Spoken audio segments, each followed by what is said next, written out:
سوال یہ ہے کہ ناپاکی کی حالت میں اگر کوئی سحری کر لے تو اس کا روزہ ہوگا کہ نہیں، یا سحری مانی جائے گی کہ نہیں۔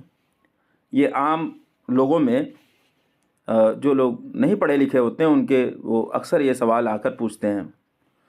تو سنیں، بہت غور سے سنیں اور سارا مسئلہ سماعت فرمائیں کہ ناپاکی کی حالت میں اگر کوئی ہے، یعنی صبح بیدار ہوا، فجر سے پہلے ہی بیدار ہوا اور اپنے آپ کو اس حالت میں پایا کہ وہ ناپاک ہے، جس وجہ سے بھی ہو وہ ناپاک ہے، تو اس کو چاہیے اگر وقت ہے تو پہلے غسل کر لے، پھر سحری کرے، اور وقت اگر بڑا مختصر ہے تو سحری کر لے اور اس کے بعد غسل کرے اور فجر کی نماز ادا کریں۔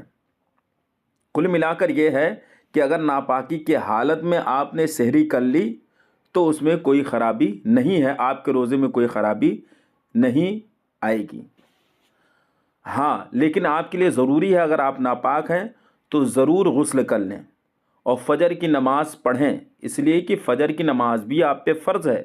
جس طریقے سے روزہ فرض ہے اسی طریقے سے آپ پہ فجر کی نماز بھی فرض ہے۔ آپ فجر کی نماز پڑھیں، روزے سحری کی آپ نے اس حالت میں کہ ناپاک ہیں اور وقت نہیں ملا تو آپ سحری کر لیں، آپ کا روزہ ہو جائے گا، کوئی دقت نہیں آئے گی روزے میں۔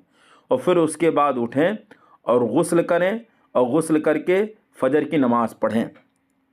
ہاں، سحری کرنے کے لیے اگر آپ ناپاک ہیں، ناپاکی کی حالت میں ہیں، تو سحری کرنے سے پہلے بہتر یہ ہے کہ آپ اچھے سے کلی کر لیں اور اچھے سے ہاتھ پیر دھو لیں، اور زیادہ بہتر یہ ہے کہ جیسے نماز کے لیے وضو کیا جاتا ہے ویسے وضو کریے، پھر سحری کیجئے۔ وقت اگر مختصر ہے تو سحری کیجئے اور پھر اس کے بعد سحری کر لیجئے۔ وقت ختم ہو گیا آپ کا سحری کا تو پھر اس کے بعد آپ جائیے غسل کیجئے اور فجر کی نماز کوشش کریے جماعت کے ساتھ ادا کرنے کی۔